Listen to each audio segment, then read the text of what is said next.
Capacitance का session second,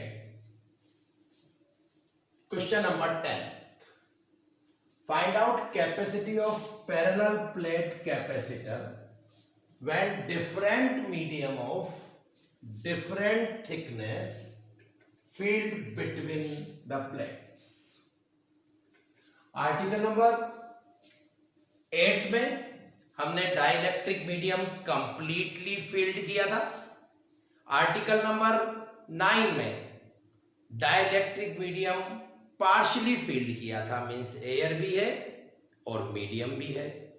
article number 10 में different medium of different thickness are filled between plates of parallel plate capacitor। कुछ फॉर्मूले, intensity of electric field sigma upon epsilon naught, sigma की जगह Q by A value डाल दी। In the presence of medium EM is equal to E upon epsilon r। If electric field is constant, the relation between V and E is V is equal to ED। D is the thickness, D is the thickness। Diagram देखिए, X और Y दो plates हैं parallel plate capacitors की। Y plate को हमने ground कर दिया। पहला मीडियम T1 थिकनेस का डाइलेक्ट्रिक कांस्टेंट एप्सिलॉन R1, दूसरा मीडियम T2 थिकनेस का डाइलेक्ट्रिक कांस्टेंट एप्सिलॉन R2, तीसरा मीडियम T3 का एप्सिलॉन R3, चौथा मीडियम T4 थिकनेस का एप्सिलॉन R4। ऐसा चलता जाएगा और डिफरेंट थिकनेस के मीडियम फील्ड हो गए प्लेट्स के बीच में। हमको कैपेसिटी फाइंड आउट करनी है। आपको पता होना चाहिए कि in the presence of air capacity क्या थी, epsilon naught A by D। Epsilon naught A by D, presence in air और प्रेजेंस इन वैक्यूम हम दोनों को सेम मानते हैं। C is equal to epsilon naught A by D। वही method QE VC, पहले Q कैलकुलेट करेंगे, फिर E कैलकुलेट करेंगे, फिर V कैलकुलेट करेंगे और लास्ट में C कैलकुलेट कर देंगे। ऑन X प्लेट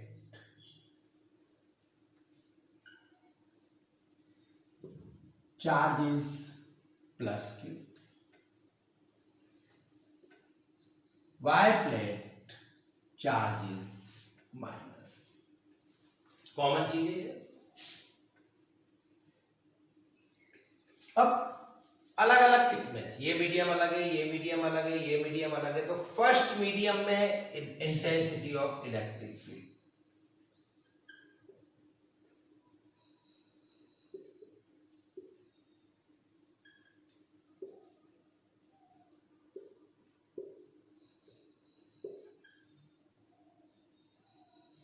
क्या होगा, EM E upon epsilon.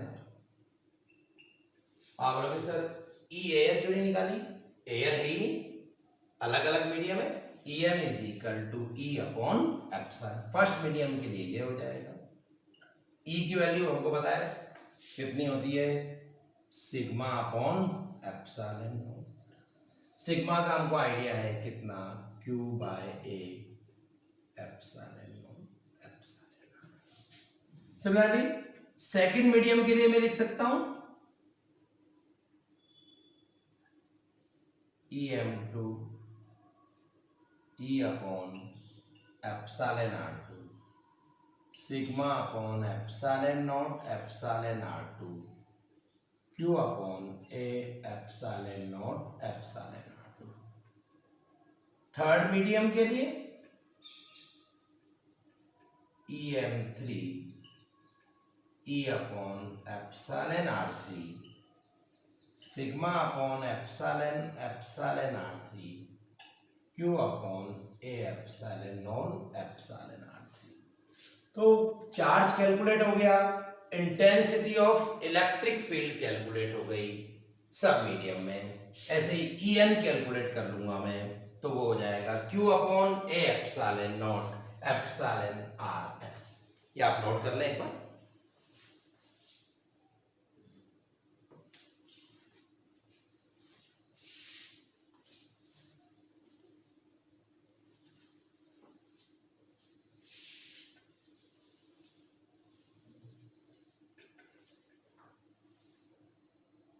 Second step अपन ने कंप्लीट कर ली, इंटेंसिटी ऑफ इलेक्ट्रिक फील्ड। अब मैं आ रहा हूं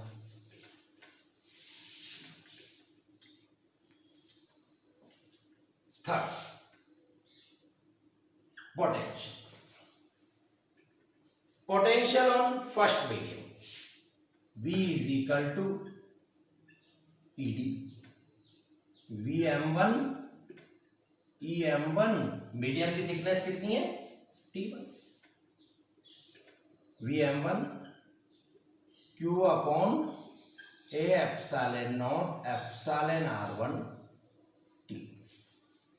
EM1 की वैल्यू हमने सेकंड केस से रखी। Similarly VM2 Q upon A epsilon naught epsilon R2 T2, VM3 Q upon A epsilon naught epsilon R3 T3। ऐसे हम अलग अलग मीडियम में इलेक्ट्रिकल पोटेंशियल कैलकुलेट कर लेंगे। मैंने आपको बताया था कि जब भी हमको कैपेसिटी फाइंड आउट करनी है, C is equal to Q by V formula use करते हैं, और लास्ट बट वन स्टेप हमारी V मीन्स पोटेंशियल होता है। Total potential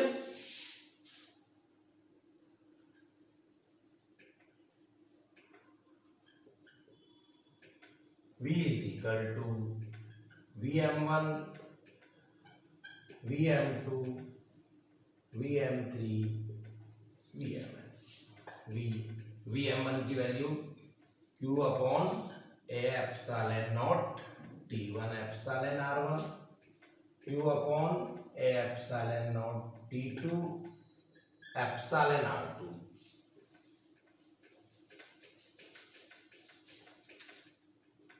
Q upon A epsilon naught T3 epsilon R3, last में Q upon A epsilon naught Tn epsilon. Q upon A epsilon not देखिए हर में common है,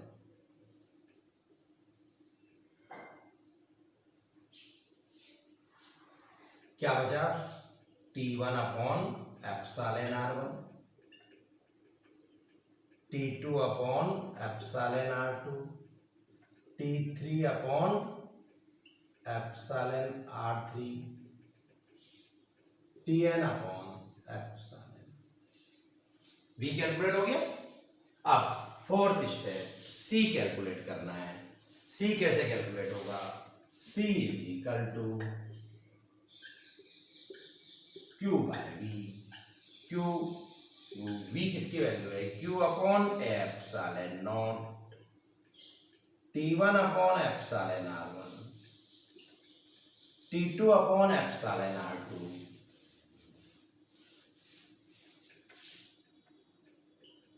T3 upon epsilon R3, Tn upon epsilon R। Q से Q cancel हो गया, ये वाली term ऊपर गई, तो ये आपका रिजल्ट है A epsilon naught T1 upon epsilon R1, T2 upon epsilon R2, T3 upon epsilon R3, Tn upon epsilon. ये फॉर्मूला है capacity of parallel plate capacitor when different medium of different thickness feel between plate, है ना। एक बार students अगर आपको note करना है, मैं थोड़ा टाइम दे रहा हूँ, आप नोट कर लीजिए, फिर हम क्वेश्चन नंबर 11 की ओर आगे चलें।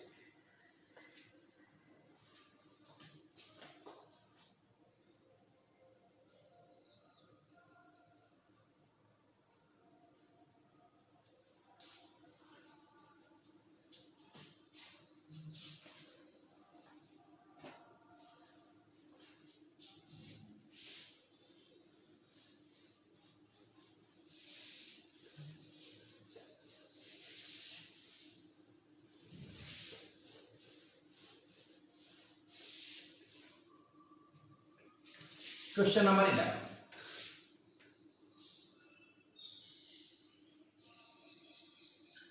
Find out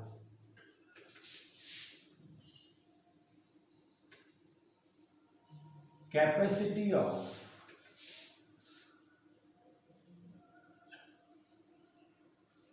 spherical capacity. Find out capacity of spherical capacitor.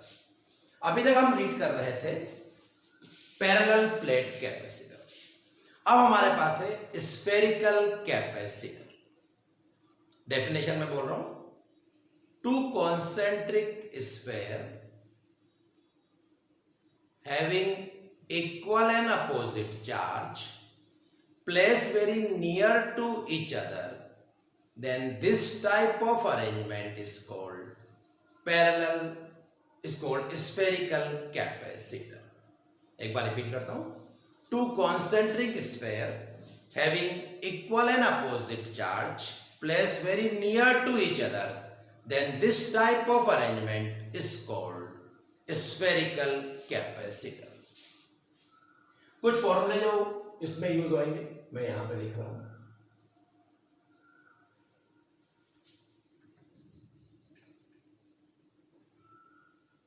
एक स्फेयर है, उस पे क्यू चार्ज है,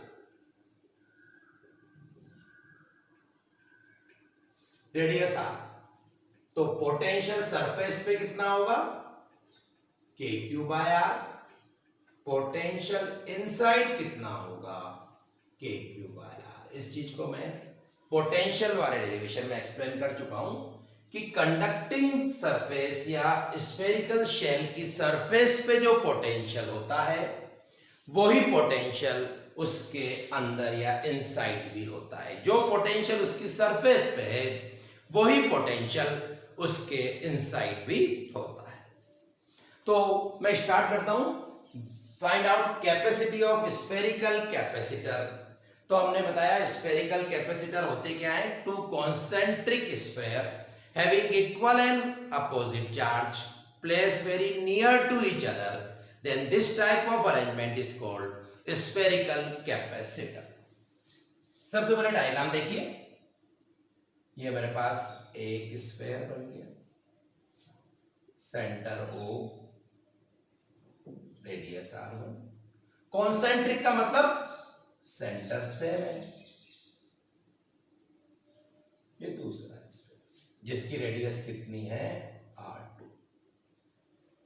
x y हमको पता है, इसको हमने क्या कर दिया, ग्राउंड कर दिया। जब हम x स्फेयर को चार्ज देंगे 1 2 प्लस क्यू चार्ज दिया, इंडक्शन के कारण इनसाइड कितना आएगा, minus q charge, outside plus Q आएगा जो ग्राउंड हो जाएगा, जो मैंने कैपेसिटर के प्रिंसिपल में आपको एक्सप्लेन किया था। तो what is spherical capacitor, two concentric sphere having equal and opposite charge placed very near to each other, then this type of arrangement is called spherical capacity.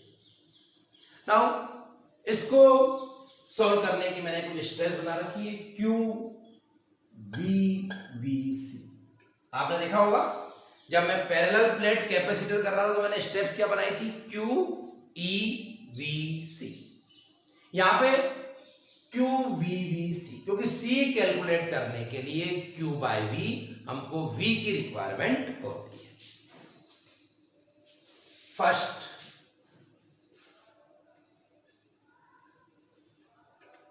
Charge on X sphere plus Q, charge on Y sphere minus Q। First निकल गया। Second, मेरे को capacity x की calculate करनी है, y तो मैंने क्यों लगा रखा है, सो दैट y इसके पोटेंशियल को डिक्रीज कर दे और इसकी चार्ज कलेक्ट करने की एबिलिटी इंक्रीज हो जाए।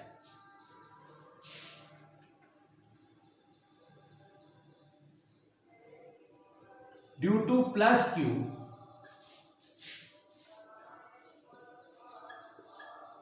Potential on x sphere plus q charge यहाँ पे, इसकी सरफेस पे पोटेंशियल कितना हो जाएगा, k q upon r one, k q upon r one, due to minus q charge potential on y square on x square. अब minus q charge जिस square पे उसकी रेडियस कितनी है R2, लेकिन उसके कारण इनसाइड वही पोटेंशियल होगा जो उसकी सरफेस पे है, V2 के माइनस क्यू R2 माइनस के क्यू अपॉन R2। शायद स्टूडेंट समझ में आ रहा है क्या कह रहा हूं मैं? मेरे को पोटेंशियल x पे ही निकालना है। प्लस क्यू चार्ज x पे था, V1 k Q by R1, minus q charge y पे है, लेकिन इसके कारण x पे पोटेंशियल वही होगा जो y की सरफेस पे है, इसलिए मैंने यहां पे क्या लगाया, R2 लगाया। इतना नोट करें आप।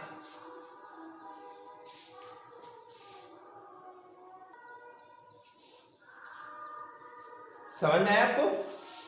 पोटेंशियल x की सरफेस पे निकालना है, प्लस क्यू चार्ज x की सरफेस पे, k Q by R1, minus q charge y के सरफेस पे, लेकिन y के कारण इनसाइड पोटेंशियल वही होगा जो उसकी सरफेस पे, माइनस के क्यू, यहां पे R2 आएगा।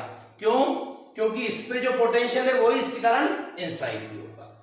अब टोटल पोटेंशियल,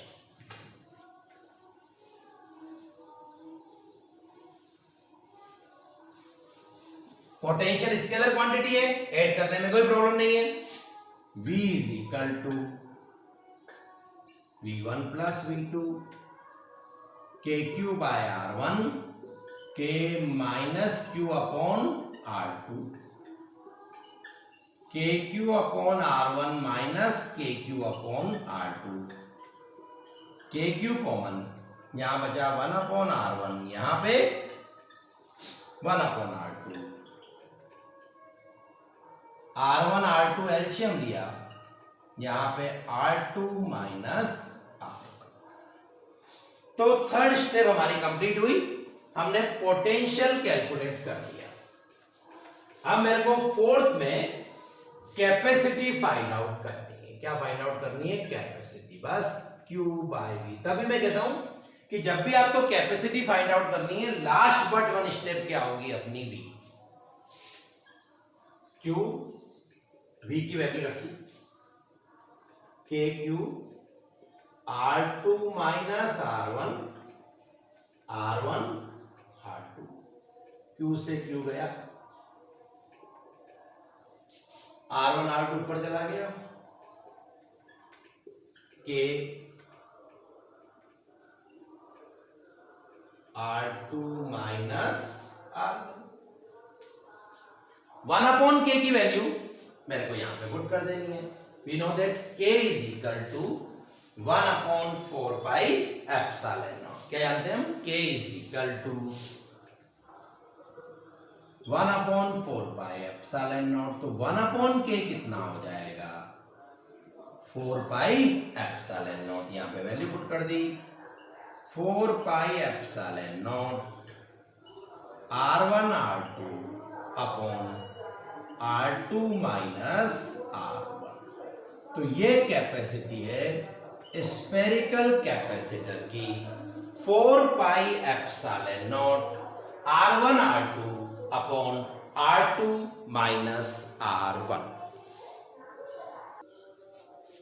अब इसमें एक special case, when inner sphere is grounded. आपने देखा होगा, पहले हमने देखा था कि आउटर स्फीयर को ग्राउंड किया था। अगर मैं इनर स्फीयर को ग्राउंड करता हूं तो कैपेसिटी का formula 4 pi epsilon not R1 R2 upon R2 minus R1, वो तो वही होगा।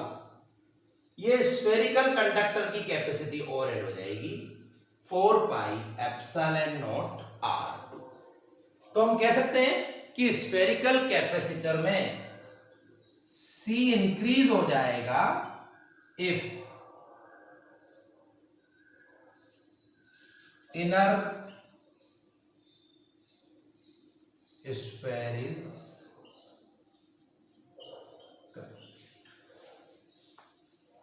तो ये हमारे पास स्फेरिकल कैपेसिटर की कैपेसिटी फाइंड आउट हो गई।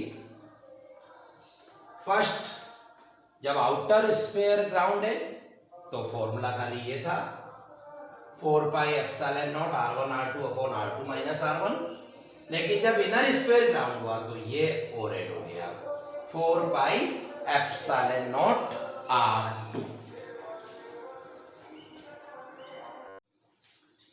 आर्टिकल नंबर 12 स्टार्ट कर रहे हैं। Define series combination of capacitor and find out its equivalent capacity. कभी कभी we required to connect 2 or more than 2 capacitor to increase or decrease the capacity. So we use series combination, parallel combination and mixed combination. Mixed combination means series and parallel both. Define series combination of capacitor. Capacitors are said to be in series if charge on each capacitor is same but potential is different. वापस सुनिए, series में capacitor कहलाएंगे if charge on each capacitor is same but the potential is different. यह पहला capacitor,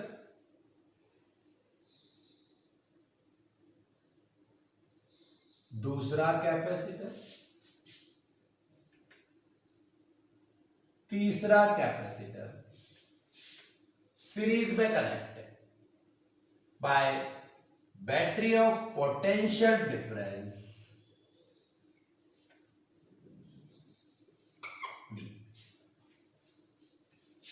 C1 capacity, C2, C3। Charge battery के positive terminal से flow होगा। अब क्वेश्चन ये आता है कि सीरीज में चार्ज सेम क्यों होता है? Why charge is same in series?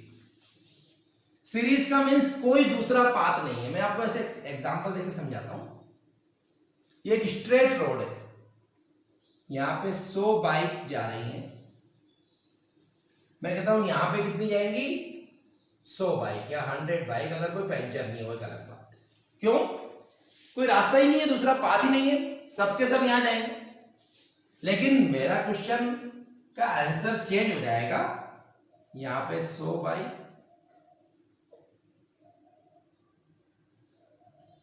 यहां पे कितनी बाइक होंगी? जरूरी नहीं 100 और 100 से कम हो सकती है अगर कुछ बाइक अलग पाथ पे चली जाए। 100 से ज्यादा हो सकती है अगर कुछ बाइक और यहां पे ऐड कर लें। तो जब चार्ज या करंट वैसे ही फ्लो होती है जैसे रोड पे हम अपन बाइक चलाते हैं। अगर कोई कट नहीं मिलेंगे तो सेम के सेम रहेगी हर जगह वैल्यू, लेकिन अगर कोई कट मिलेंगे तो बाइक इंक्रीज या डिक्रीज हो सकती है। वैसे ही यहां पर भी हम देख रहे हैं कि बैटरी के प्लस से चार्ज फ्लो हुआ, एक ही पाथ है तो हर पे चार्ज क्या रहेगा? Same. Capacitors are said to be in series if charge on each capacitor is same but potential is different.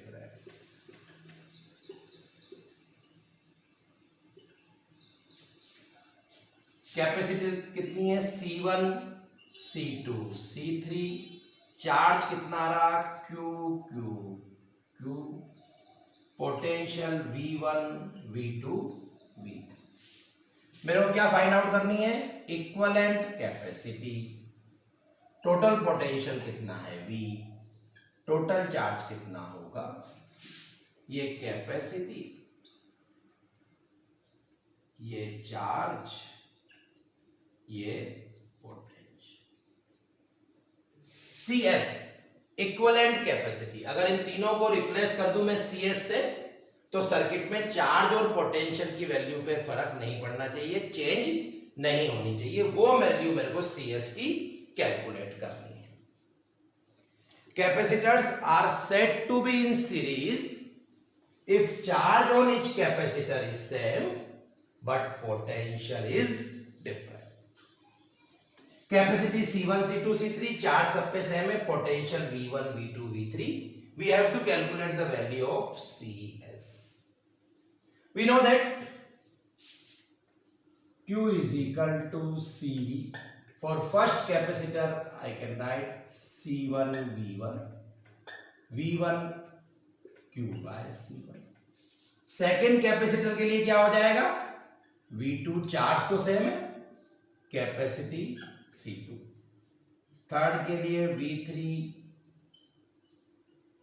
Q by C3।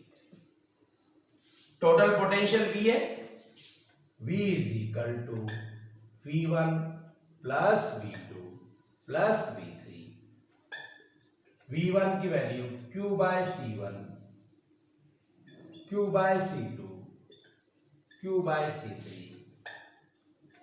Q common 1 upon C1, 1 upon C2, 1 equation number 1। देखिए एक बार क्या किया मैंने, Q is equal to CV, first पे Q is equal to C1 V1, तो हमारे पास हो जाएगा V1 is equal to Q by C1। Second पे V2 is equal to Q by C2। Third पे V3 is equal to Q by C3, सबको add कर दिया, V is equal to V1 plus V2 plus V3, Q common आ गया 1 upon C1 plus 1 upon C2 plus 1 upon C3। If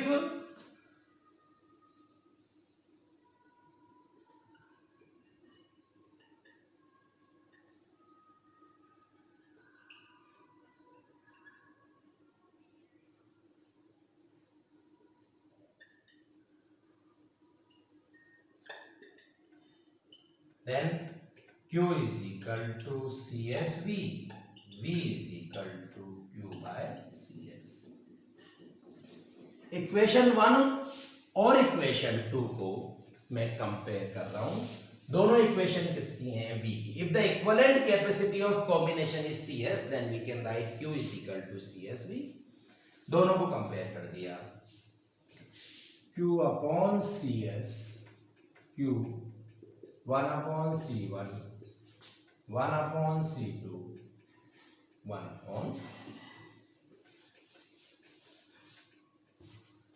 1 upon CS, 1 upon C1, 1 upon C2, 1 upon C। If capacitors are connected in series, then reciprocal of equivalent capacity, equivalent capacity कितनी थी CS, उसका reciprocal 1 upon CS is equal to sum of reciprocal of individual capacity, 1 upon CS, 1 upon C2, 1 upon C3। 1 upon CS is equal to 1 upon C1 plus 1 upon C2 plus 1 upon C3। If capacitors are connected in series, then reciprocal of equivalent capacity is equal to sum of their individual reciprocal capacity, 1 upon C1, 1 upon C2 plus 1 upon C3।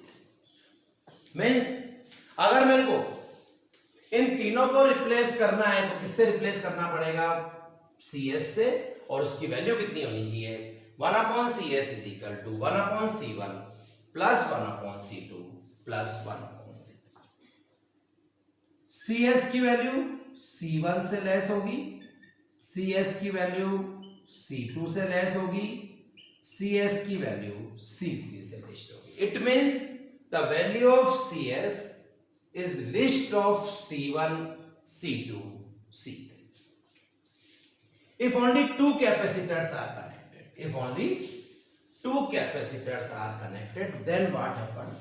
अगर दो capacitor ही connected है तो हम direct निकाल सकते हैं capacity 1/CS 1/C1 plus 1/C2। C1 C2 LCM आ जाएगा, C2 plus C1 और रेसिप्रोकल कर दो, CS is equal to C1 C2। ये कब यूज करेंगे? टू कैपेसिटर की। और अगर मोर देन टू है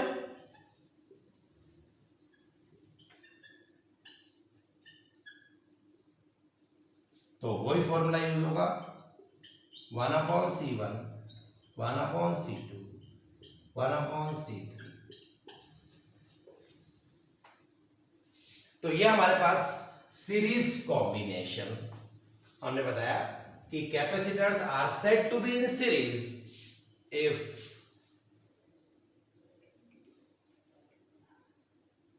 charge remains same and the potential is different, and in series combination reciprocal of individual capacity is equal to sum of reciprocal of their capacity, 1/C1 plus 1/C2 plus 1/C3।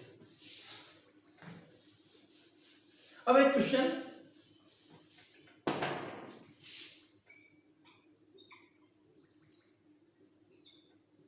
what is the equivalent capacity? 4 microfarad है, 8 microfarad है, 6 microfarad. सी equivalent हमको पता है series में है, क्यों? एक ही branch है, चार्ज। अगर ब्रांच अलग अलग होगी तो पैरेलल में 1/CS 1/C1 1/C2 1/C3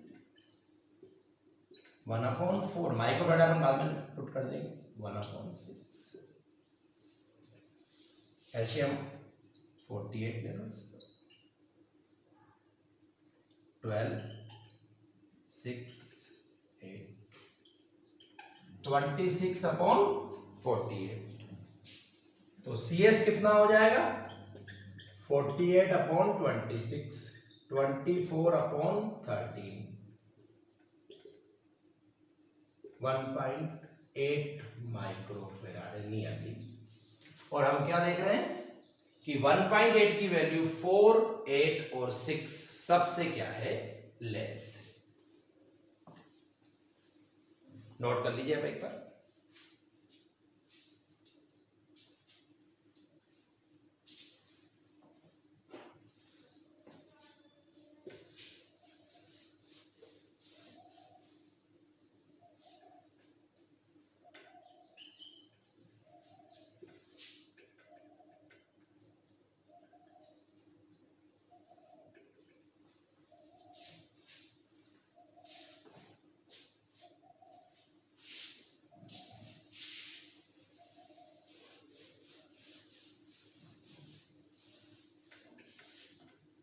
Next question, define parallel combination of capacitor and find out its equivalent capacity.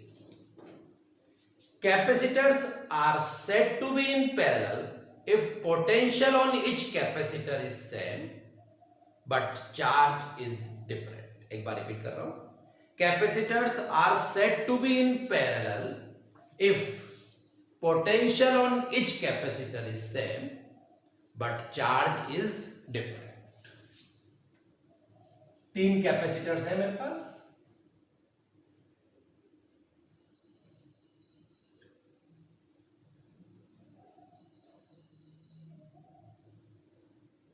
C1 C2 C3। क्या किया मैंने? V वोल्ट की बैटरी से कनेक्ट कर। और मेरे को इक्विवेलेंट कैपेसिटी कैलकुलेट करनी है। इक्विवेलेंट कैपेसिटी का मीनिंग मैंने बताया था, इन तीनों को रिप्लेस कर दूं तो जो वैल्यू आएगी वो क्या होगी? Equivalent capacity, so that charge और पोटेंशियल पे कोई इफेक्ट नहीं होना चाहिए।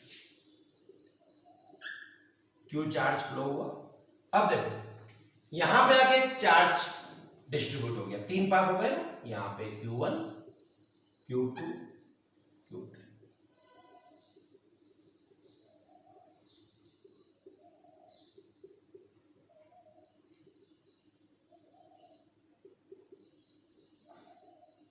बट पोटेंशियल सब पे क्या रहा, सेम रहा। तो सीरीज और पैरेलल में यही डिफरेंस है। सीरीज में एक ब्रांच बनती है, चार्ज सेम होता है, पोटेंशियल डिफरेंट होता है। पैरेलल में इस प्रकार की अरेंजमेंट होता है, ब्रांच अलग अलग बनती है, पोटेंशियल सेम होता है, लेकिन चार्ज क्या होता है, डिफरेंट। तो Q और V में जो डिफरेंट है उसके लिए सोल्व करता हूं। We know that Q is equal to CV। For first capacitor I can write Q1 is equal to C1, Q2 is equal to C2V, Q3 is equal to C।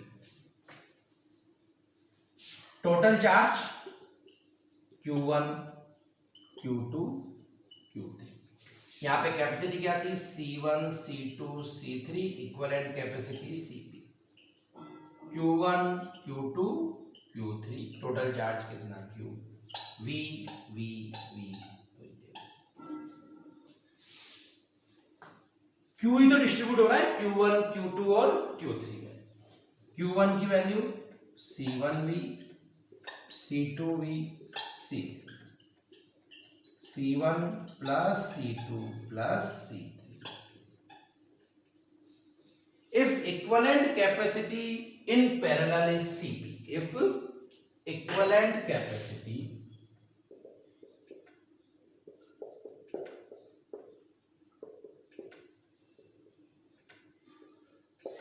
is CP, then we can write Q is equal to CP। वहां पे CS किया था series, यहां पे CP parallel. Equation 1 is equal to equation 2, CPV C1 plus C2 C3, CP is equal to C1 plus C2 plus C3। If capacitors are connected in parallel, then their equivalent capacity is equal to sum of their individual capacity। CP is equal to C1 plus C2 plus C3। Clear है? Cp की value C1 से मोर होनी चाहिए, Cp की value C2 से मोर होनी चाहिए, Cp की वैल्यू C3 से क्या होनी चाहिए, मोर होनी चाहिए। तो ये हमारे पास क्या हो गया, parallel combination. If capacitors are connected in parallel, equivalent capacity is equal to sum of their individual capacity। Cp is equal to C1 plus C2 plus C3। एक एग्जांपल कर लेते हैं। पैरेलल कॉम्बिनेशन कैसे आइडेंटिफाई करोगे, इस प्रकार से ना,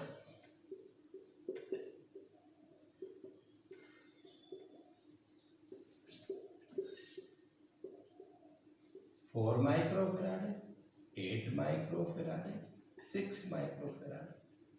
सीपी कैलकुलेट करना है। ब्रांचेस हैं पैरेलल में होंगे और सीपी का बहुत अच्छा फॉर्मूला है क्या, C1 plus C2 plus C3।